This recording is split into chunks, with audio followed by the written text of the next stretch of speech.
think it's really interesting that you talk about this slow down principle because I think it's exactly the right way to go. However, I don't think anyone will raise their hand and be like, I'm going to go slow right now during this period of AI. I think it's dangerous and they'll think it's like a threat. And so it's this contradictory paradox of what we should be doing versus what we're saying we're doing, and I think that could be a fascinating thing to look in, like, because behind the boardrooms, behind the senior leadership, if they are slowing down and asking the right contextual questions, they will be and land in a better place, right, in the next 3 to 5 years. Welcome to the Warriors at Work show. This is Jeannie Coomber, your guide and host. This is a show for men and women in the workplace who want to move from the predictable to the potent. This is your weekly dose of inspiration with an edge. I talk with CEOs and shamans, sports marketing executives and therapists. All of us are like-minded thinkers and doers who tell stories, share wisdom, and challenge each other to have the best life possible inside and outside the office. Welcome to your Warrior Conversation. Hey everybody, it's Jeannie. Thanks so much for joining me. Today, I'm bringing to you the brilliant, funny, insightful Libby Rodney, Chief Strategy Officer at the Harris Poll. She's a futurist. She's a thought leadership builder. She's a human decoder. She's fast thinking, insightful, fun, curious. She is the go-to resource for companies who are trying to figure out trends. She's future forward in her insights, her trends, her strategic frameworks. They really help companies navigate today and anticipate the next 3 to 5 years. And in this conversation, we break down what she sees as the future of work. Enjoy. Libby, thank you so much for coming on back and talking with me. I cannot wait to get into this conversation. Yeah, me too. I always love talking with you, Jeannie, so any There's so chance much I can. There's so much good stuff here to what you're going to share with us. And I've been thinking so much about the world, how things have shifted in the workplace, and I'm really trying to get my head around how to make sense of it all, whether it's AI disruption, economic uncertainty, hybrid working environments.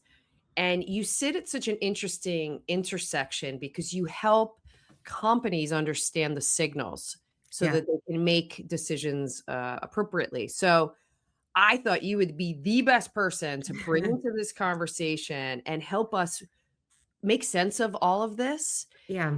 And so where I thought we could start is I would first love for you to set the table. Help us by sharing with us what you see as the biggest shifts in how people are feeling about work.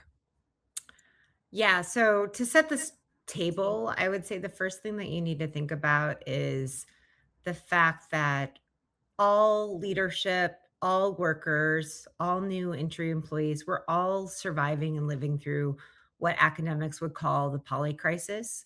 And this is like a permanent stack crisis that is not just going to, we're not going to find a solution where we just turn a key and we're back to normal and everything feels less intense and less complicated. In fact, the bad news is that every element of this kind of stacks on top of each other. So the current geopolitical crisis that we're going through also has tentacles and interweaving and woven through the apex of AI that we are also experiencing. And what I mean by that is it's just all interconnected. So this fact that people feel right now highly anxious, highly concerned about their jobs, very fragile, is a normal thing. And I think actually talking about that and being like, this is normal to feel this way. It is normal to walk around this anxiety and like kind of take that down a step. I know from psychology is just a way of even naming it. You bring it down a level. So that's like one big part. But the good news, right? So if that's like the context of which we sit and it's really difficult, the good news is that we are creating really strong muscles around agility and flexibility and resilience. So it's like that quote, in hard times, harder people are made or stronger people are made. Maybe there's maybe Jeannie, know the actual quote there, but it's that element that we are creating a very resilient Mm. future workforce that is going to be able to agilely move with the times. So I think this is kind of like the prep ground for the future to come in lots of ways. It's like we're all doing reps. We're getting Yeah, ready for we're the getting next ready. iteration of self. Yeah, I mean, think about it. We thought the pandemic was probably the worst Mm. thing to come our way. And I was just talking to a younger coworker yesterday, and he said, "Remember when I started working for you in the pandemic, and we just thought we had to get through 20 months?" And he's like, "And now there's this and that and this." And like you could hear him actually physically think about what does it mean to become more resilient in these times and know that we will get through it and there will be this other side to it, right? So yeah. Yeah, let's talk about these times because a few years ago it was the Great Resignation. Now we see job hogging, hiring freezes, and what economists are calling the frozen workforce. Yes. And so I'd love to have you talk to us about the changes that you're seeing. I know you have some really cool research about the changes. So tell us a little bit more about what you're seeing. Yeah, I mean, I think the big thing right now is that we are in what economists would consider a frozen job market.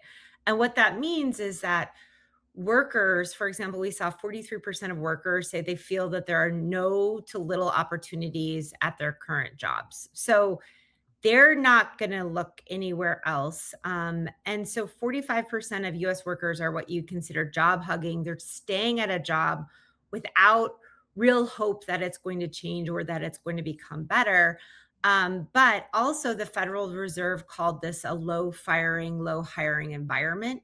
And so there's just a lot of stagnation, basically. Like we know movement in life, in your body, in work is actually a pretty good thing, right? It Mhm. creates new connections and opportunities and ideas.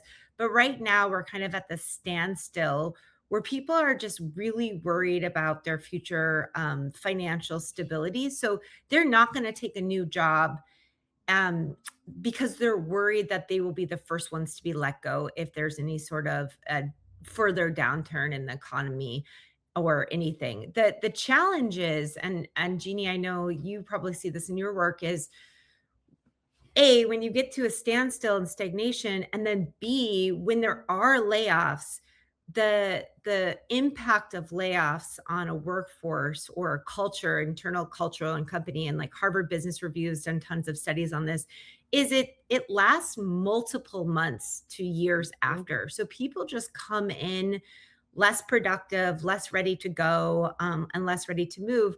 And if you think about that in the implication of today's workforce, so stagnant, job hugging, yet most leadership is like, we need to get on AI, we need to Right. transform, we need to move. And so it's like this, it's this kind of Tension. internal, external tension around like Yeah. what really needs to be happening. There's what immediately hits me about that is you have to think about so this volatility, this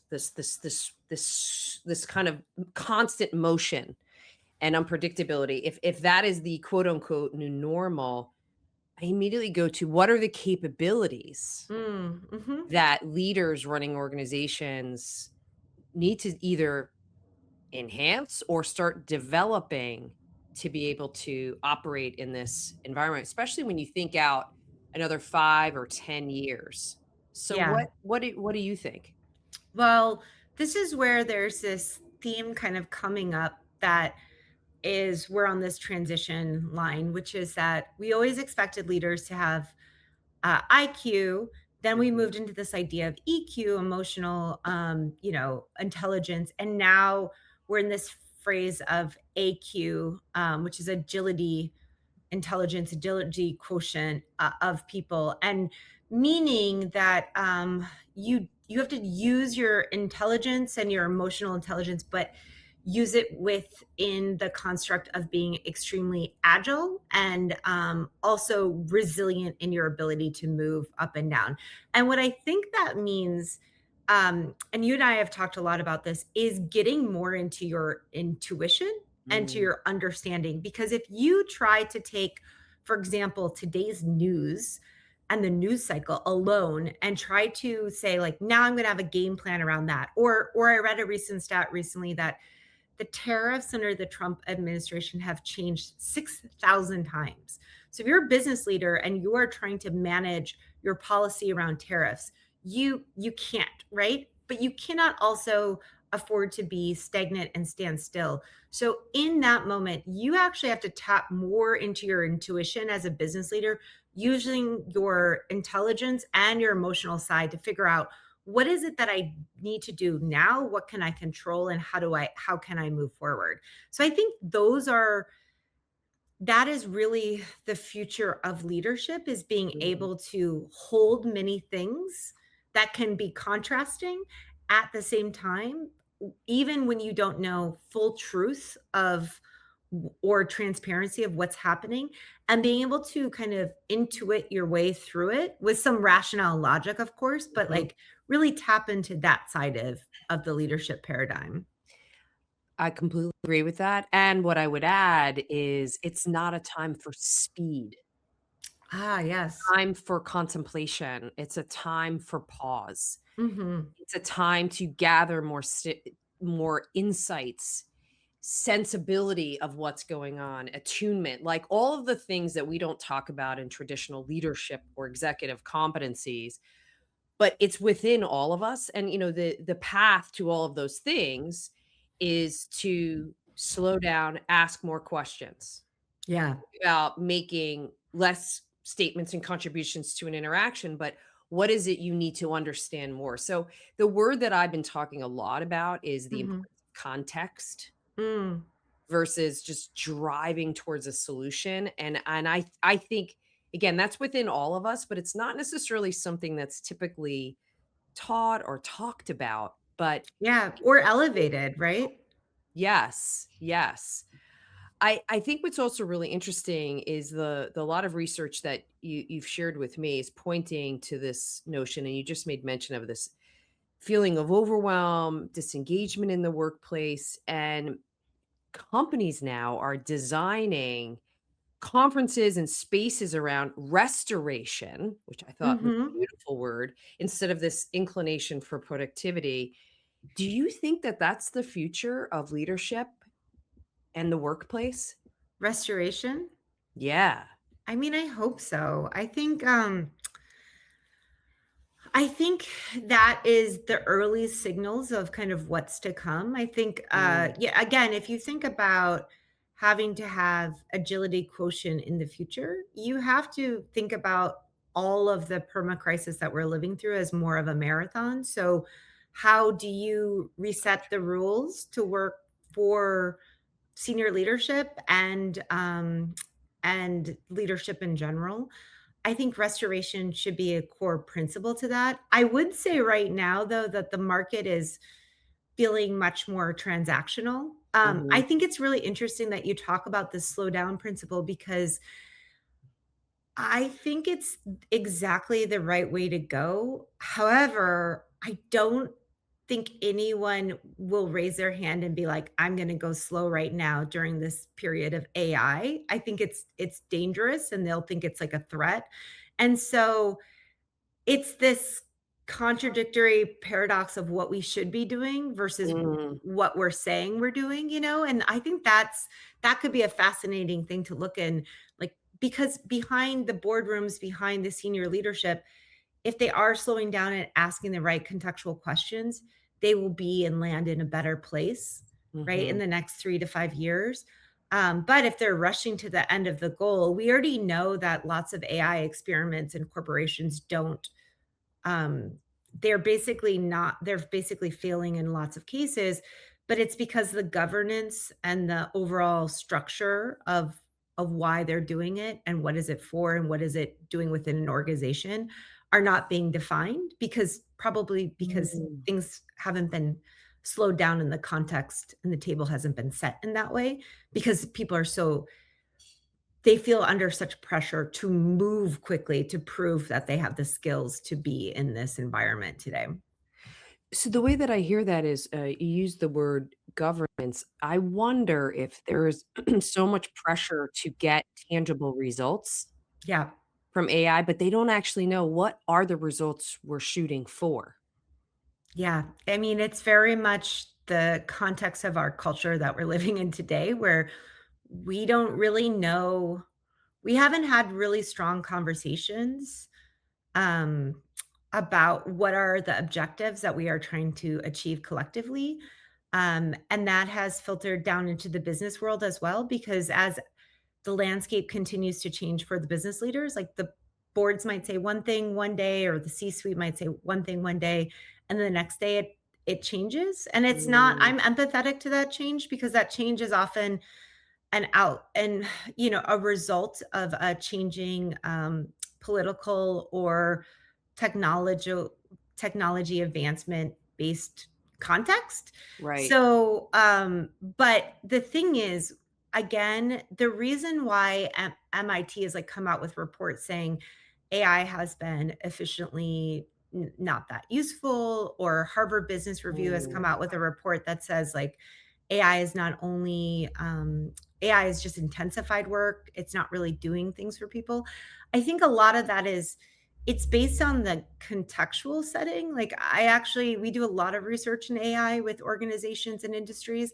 And when you look at specific industries and specific settings, AI can be a real flywheel for lots of organizations. But it all depends on the context and where and how you're setting it up, and having a more long-term position around what it's gonna do for your organization. And, right. that has been an extremely difficult thing for a lot of people to understand and wrap their heads around. Well, even just having the word long term in that Yeah, sentence, it's because true. it's such a reactionary climate, Yes. looking for short-term results, tangible, and then substantiating meaning. It kind of trickles up into everything. We started this conversation. All of those factors affect someone's psychological state. And am I Yeah. safe? Am I secure? Am I here for the long term? Yeah. What are the external conditions that are forming my feelings, my opinions, my decisions? So it's so fascinating. The thing you were touching a little bit on this, but I'd love to take a little bit of a deeper dive is I want to talk about the generational differences. So again, Sure. done a lot of research on this, Yeah. particularly around what you're seeing with Gen Z. And I'd love for you to share what you're noticing as it relates to, talk about Gen Z first, and then we'll span Yeah. out to other generational differences. So I think there's a couple of things on Gen Z that is really worth noting, that people generally get really wrong about Gen Z because they kind of think of them as younger millennials, but they're vastly different in a lot of ways. And it's not just that they went through high school or college in the pandemic or the beginning of their working years, some of them in the pandemic. It's actually that they are hardcore rooted in how do I build financial stability and security for myself. And so when companies talk about their purpose and mission and that, young people are coming into the office for these things, they aren't in the ways that millennials were. And they don't care about your free like ping pong tables and happy hours. They are really rooted in how is this company gonna help me grow personally? Um, and where is the financial stability coming from? And I have a ton of empathy for this generation in the way of they have in their minds they've done everything right. They've Mm, taken all the advanced classes in high school, they did the college degrees, and then they've entered the workforce and they've been the first ones to cut. Now in the mm, age of AI, entry level jobs are being completely disrupted. They're not a lot of last year's college graduates still don't have jobs right now. And think about it, they've paid like nearly $500,000, some of them, for their education, and they're mm, still unemployed. Um, And so it's just a very difficult environment to be in. And so the generational conversation that you have to understand about Gen Z is that they don't think about it as a job. They think about it as a broken system. And Mm. so when they get into the workforce, even when they get a job, they are looking around and they're like, this is broken. And what's interesting is I think a lot of people can be empathetic to that idea that it's not, we don't want to go back in time to the workforce. The workforce has been known to be toxic and not perfect. But then at the same time, it can be frustrating to be an older manager of someone of Gen Z, like we've seen it in our research, just because they're disrupting all the norms and they aren't Mm. showing up the way that, millennials or Gen X or boomers had to show up. So there's definitely a lot of cross-generational tension in the workforce right now about what are the norms, what are the expectations, does the system work for the most people? And in that case, I feel like because Gen Z is trying to shake the system, they actually put themselves in a pretty vulnerable position often for the workplace. And so I'm really watching them with like a kind of empathetic eye in that way. Right. And also with your research around Gen Z, you talked about the power of mentoring. Yeah, And they, as you mentioned, they've entered the workplace in a hybrid environment through the pandemic, all of the things that go with that. And a lot of the informal mentoring yeah, hasn't been there, hallway moments, pre-meeting time, working side by side on projects, learning just through proximity yeah. has has not been as paramount. And I think that really mentorship can offer two things is the experience, but the perspective. And I think the perspective is really how we can be very, very helpful to them. How do you think mentoring is going to play or can play a part in helping the younger generations? Well, the thing like, it's worth noting I'm the co-chair of the alumni board at the Big Brothers Big Sisters. And, what got me re-engaged or re-involved in the organization is their biggest growing, area of mentorship is actually between 18 and 24 now. Mm, And the big thing about when you study the workforce and you study skills development, which I've been studying for the last 5 years with companies like ETS, is that there is this lack of graduating from high school or college and into the workplace, and young people feel really isolated in that bridge moment. So not only is it just like getting into the office again and being exposed to lots of different people and ideas, but it's actually about like how did you get a job? How did you get onto this path? How did you get into this journey? And what I thought was really foundational about the report that we did with Big Brothers Big Sisters is that young people don't really have any adults to ask in their life anymore. Like they have their immediate family, but let's say your immediate family doesn't do the work that you do or you're interested in. They find it really hard and challenging to talk to adults. But I think it's nearly 6 in 10 say when they have talked to adults, it has changed the trajectory of their mm, career. And I think we can all kind of relate to that. I know I talked to someone when I was quite young about advertising, and I didn't know it was a career path until I had talked to this man in Minneapolis who's a friend of my grandfather's. Um, but I think there's a couple things. I think A, getting more curious as an older adult, talk mm, to young people and like show that you're open to them because they've only grown up in a world of peers.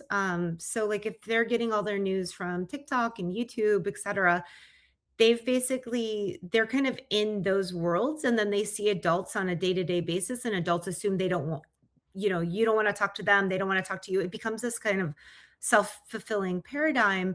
But I really love the work that Big Brothers Big Sisters is doing because they are reaching into that 18 to 24 year old audience to make that difference.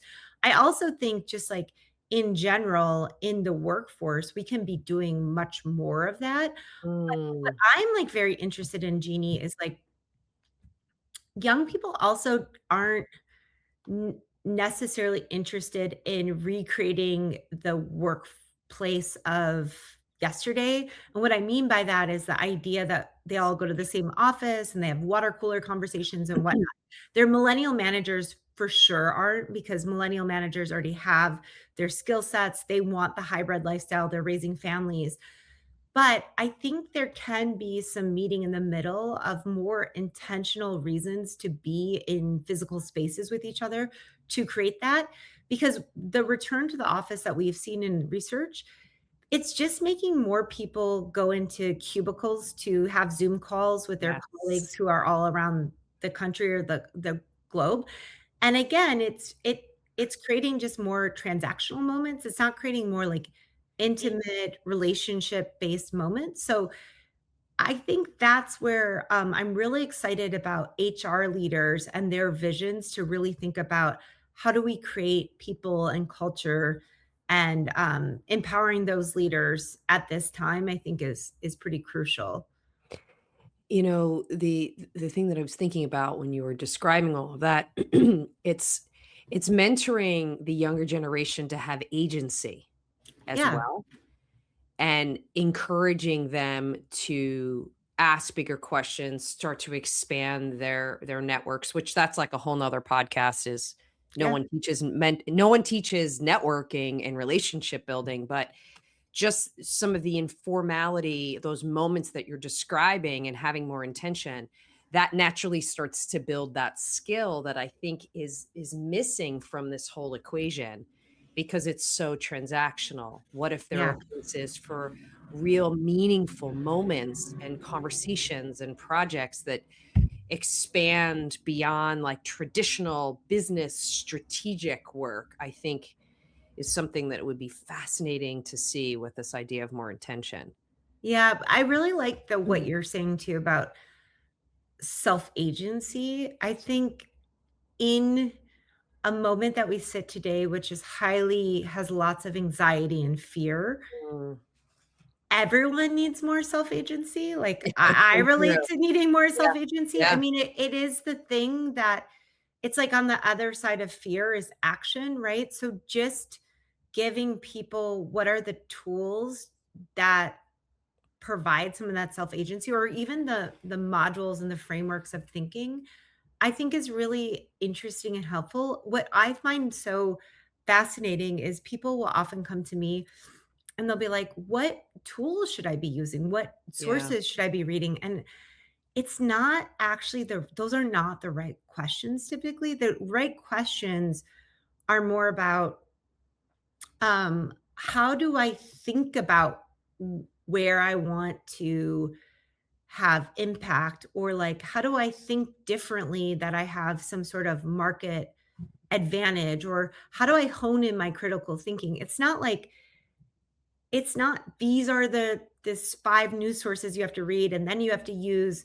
Claude and Whisper and everything will work out for you. It's like mm, it's the questioning and the frameworks that you start to build to then keep propelling your career, but all of that has to do with self-agency, and it's a very interesting thing. Self-agency is something I'm kind of obsessed with from a cultural lens. I think the most positive thing we can see in culture is when you see elements of people expressing self-agency, even if it's in ridiculous things. It's like it's always a good signal, you know? yeah, and it also will encourage more of this lateral thinking rather than the older school traditional linear thinking. I have to have this title, I have to be in this place in my 5 years, this place in my 10 years, this in my and I can move around. The more lateral you're thinking, the more expansive you're thinking, the richer the experience, the greater the return Yeah. will come from that type of, way of being. I love that. Yeah. And even though the ladders are broken, right? Like I think from a senior leadership point of view, you can kind of look around and you see a lot of these ladders are broken. Mm, Don't chase after the ladders. But I see young people chasing after these ladders all the time. Like they're like What degrees do I need to get? How is that going to secure that I have a job? How am I going to make sure I have this title when I'm this age, by that age, by that age? So those ladders are done, but I don't Mm. think we've had, like, cultural conversations about what that actually means for a lot of young people, and the young people that seem to be doing the best usually have a very active parent or older relationship mentor that is like, "It's fine. You don't have to climb these certain ladders. You will find your way. I found my way. It was zigzaggy and Mhm. it worked out." But there is, I think the more fear that we have, the more people clench to ideas of like, this is going to be the path to stability. And then it's really hard when that path is being disrupted. For example, all the young people who are, in engineering and coding classes that thought they were gonna have a really high-paying six-figure job out of college, at one of the major tech companies. That's all being highly disrupted right now, Mm. and so they don't know where to go and what to turn. And then Jeannie, there was, like, this, stat that we pulled out that said 77% of Americans think being a plumber has more job security now than being a product manager. So Mm. we've just, like, flipped the narrative on, like, where does security come from and how do you look for it? But I think those things will keep flipping and moving, and you have to, like, find the essence in yourself, that self-agency, to figure out where that next thing is, you know? And it also gives you the constitution to be able to manage and tolerate all of the changes and the difficulties that come with it. Yeah. Yeah. And I mentor a college senior, and I talk to a lot of people that are earlier in their career, and this is very much what we talk about because they may ask me again the very linear ladder like questions around do this, do this, do this, and I was like, you're looking at someone who's much more self-made. I was average intelligence. I went to an average college. Everything for me was through the lens of self-agency. What were the bigger questions? And then playing to my strengths in a very conscious and deliberate way while I'm still learning about the things that I'm not great at or bringing in that level of expertise around me Mhm. because I want them to play to their strengths. So it was kind of an interest. It's been an interesting few conversations that I've been having. Is it's less about working it in a very linear way, but it's much more of an expansive, Mhm. uh, circuitous route Yeah. to get you to whatever your word is. So whether it's security, whether it's sense of fulfillment, because it feels a Mhm. little different, but Yeah. not to be afraid of the difficulties and not Yeah. to be afraid of the obstacles. And while they're hard, we both know that that's always where Yeah. the true learning happens. You talked a little bit about senior leaders, and I want to dig into that as well because there are quite a few senior leaders that'll be listening to this or watching this, and they have that experience and perspective. I would love for us to talk about how do they show up and Mm. talk to the younger generations who might be feeling this uncertainty and fear and Yeah. worry. I think the key is, right, so I again, 10 years ago, you really needed to show up and talk about what's your purpose and mission for the company out in the world so someone could raise their hand and say, "I'm a part of that." Now, you really want to show up with a sense of, I almost wanna say, like, military leadership, but that's not right. What I wanna say is, like, there's this that they feel like you have, it's an unknown time, that you recognize that it's unknown, Mm, but that we're building the plane and there's some sort of understanding that everyone is a part of the building of the next generation of the plane that we're all riding.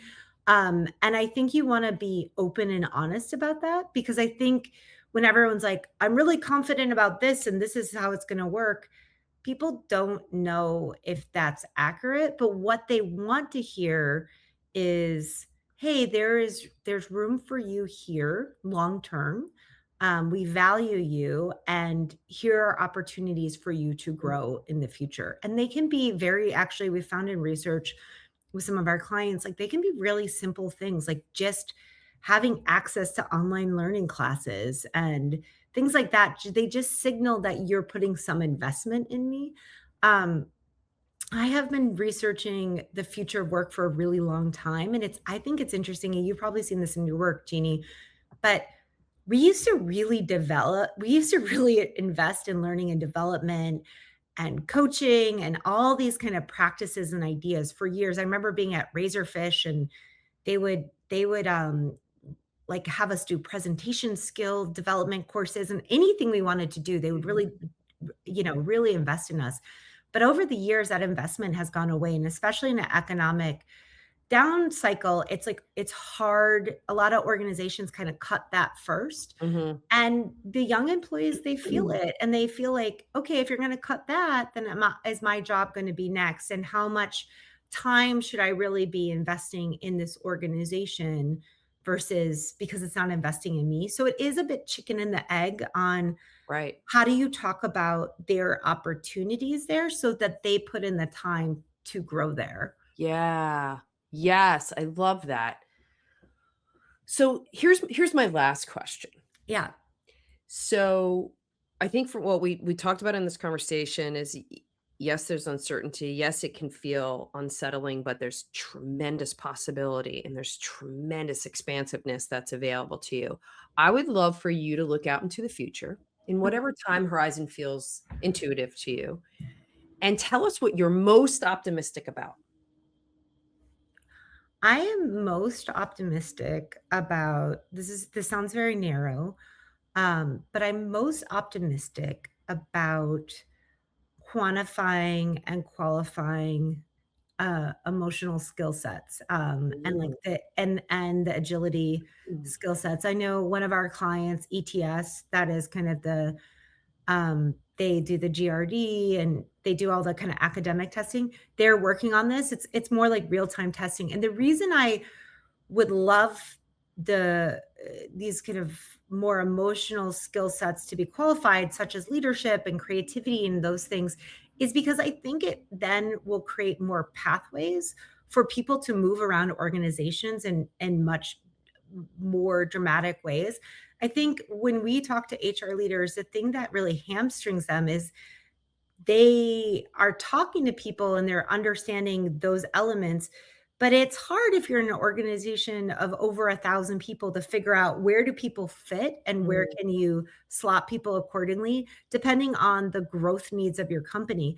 So in my ideal world, like 3 to 5 years from now, people will be using real life coaches, but also AI coaches to help them figure out where is their next growth plan and opportunity. And they're going to be doing their like day to day work, but then also kind of exploring all these different paths and shoots and ladders kind of within their mm, organization or even maybe in sister agencies, sister organizations. Lots of people are in holding companies and it's going to open up this much more abundant space of movement. Like, so if right now we're in this period of stagnation, I think there could be lots of movement there.